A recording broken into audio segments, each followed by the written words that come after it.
Sejarah pertempuran Prabu Siliwangi dan Sunan Kalijaga hingga pernikahan antara sang Sunan dengan penguasa Laut Selatan Nyi Roro Kidul mungkin jarang diketahui. Namun, berdasarkan kisah legenda masyarakat, pertempuran Sunan Kalijaga dan Prabu Siliwangi sejatinya bermula dari niat baik Sunan Gunung Jati yang ingin mengislamkan Prabu Siliwangi. Pertempuran ini menjadi salah satu kisah Sunan Kalijaga dan Nyi Roro Kidul, serta pembuktian dari karomah sang Sunan yang tidak ada hentinya. Awal mulanya, Sunan Kalijaga bertemu dengan Nyi Roro Kidul yang sejatinya adalah merupakan anak dari Prabu Siliwangi atau Raja Pemanah Rasa yang disebut lain dengan Raja Pajajaran.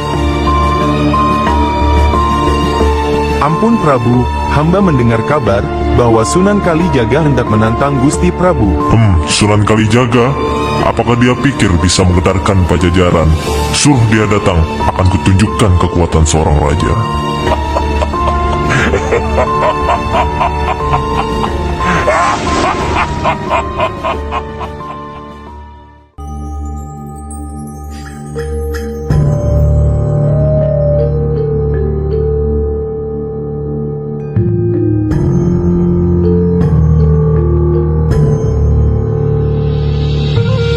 Ya Allah, berikanlah aku karomah agar mampu menundukkan Prabu Siliwangi demi kebaikan umat. Karomah Sunan Kalijaga dengan berdoa kepada Allah Subhanahu wa Ta'ala untuk meminta petunjuk. Maka diutuslah Sunan Kalijaga oleh Sunan Gunung Jati. Kalijaga, pergilah ke pantai selatan. Di sana kau akan menemukan jalan untuk mengalahkan Prabu Siliwangi. Baik Kanjeng Sunan, aku akan melangkah dengan ridha Allah.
Sesampainya di pantai selatan, permintaan Sunan Kalijaga ditolak oleh Ratu Kidul karena dia tidak membawa bukti langsung dari Sunan Gunung Jati. Selamat datang Sunan Kalijaga, aku tahu tujuanmu. Tapi untuk mendapatkan pusaka yang mampu menandingi kekuatan Prabu Siliwangi ada satu syarat. Apa syarat itu Ratu Kidul? Kau harus menikah denganku. Dengan pernikahan itu, kekuatan Laut Selatan akan menjadi bagian darimu dan pusaka akan kau miliki. Ratu, aku seorang wali. Aku tak mengejar kemuliaan dunia, apalagi demi kekuasaan. Tapi, jika ini jalan satu-satunya untuk menghentikan pertumpahan darah, aku akan memohon petunjuk Allah. Wahai Sunan Kalijaga, engkau berada di persimpangan. Menikahi Ratu Kidul akan membawamu pada kekuatan besar.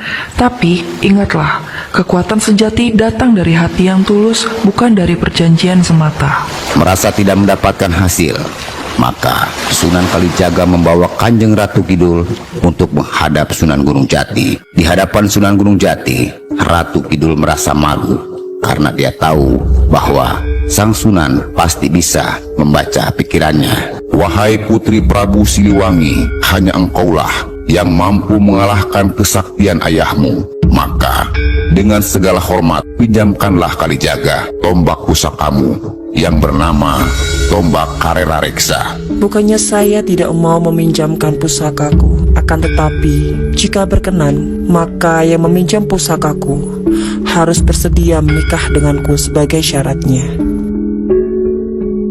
Wahai Kalijaga, sesungguhnya tiada yang lebih mulia kecuali berpegang pada keagungan syiar Islam. Pilihlah dengannya Ratu Kidul atas nama Islam dan bukan karena nafsu. Baik Kanjeng Sunan, aku akan melangkah dengan ridha Allah.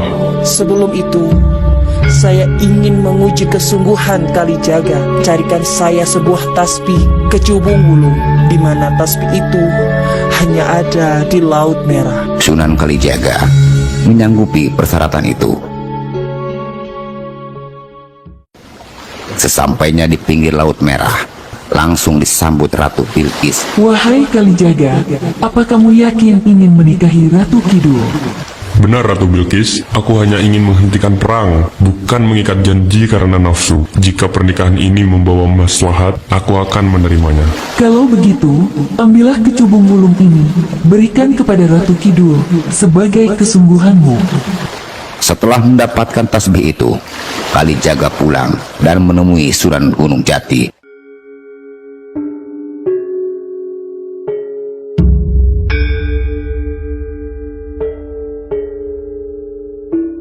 Rombongan Kanji dengan Kalijaga lantas berangkat menuju Laut Selatan dengan diiringi 40 orang. Ternyata perjalanan mereka sudah lebih dulu diketahui oleh Kanjeng Nyi Roro Kidul yang dengan riangnya mempersiapkan segala hiasan dan pernak-pernik untuk menyambut kedatangan kekasihnya. Ratu Kidul, aku datang membawa kecubung wulung, tanda bahwa aku menerima syaratmu. Maka hari ini kita bersatu dalam ikatan pernikahan sakral di hadapan penguasa laut dan langit. Sunan Kalijaga akhirnya menikah dengan Ratu Kidul. Inilah tombak pusaka, kekuatan Laut Selatan. Gunakanlah untuk mengalahkan Prabu Siliwangi. Terima kasih Ratu Kidul, semoga pernikahan ini menjadi jalan kedamaian. Karera Reksa langsung diserahkan kepada gurunya Sunan Gunung Jati. Lalu pusaka itu oleh sang guru ditambahkan satu tombak di atasnya, ditancapkan satu tombak, sehingga pusaka Reksa yang tadinya mempunyai 7 cabang dan 1 jalur runcing di samping menjadi 9 cabang. Oleh Kanjeng Sunan Gunung Jati, pembakaran Karera Reksa diberi nama baru dengan sebutan Pusaka Agung Buana Tombak Nirwana Cakra Langit. Pertempuran Sunan Kalijaga dan Prabu Siliwangi harus segera dimulai secepatnya. Setelah mendapatkan pusaka tombak Karera Reksa, pertempuran Sunan Kalijaga dan Prabu Siliwangi tak bisa dihindari lagi.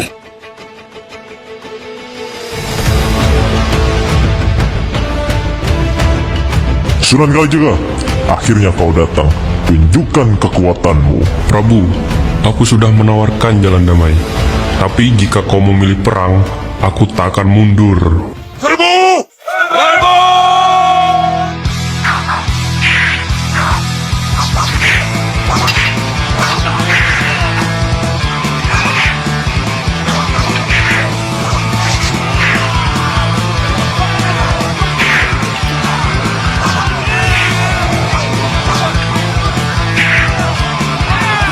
Selama 7 malam berturut-turut, pertempuran Sunan Kalijaga dan Prabu Siliwangi terjadi.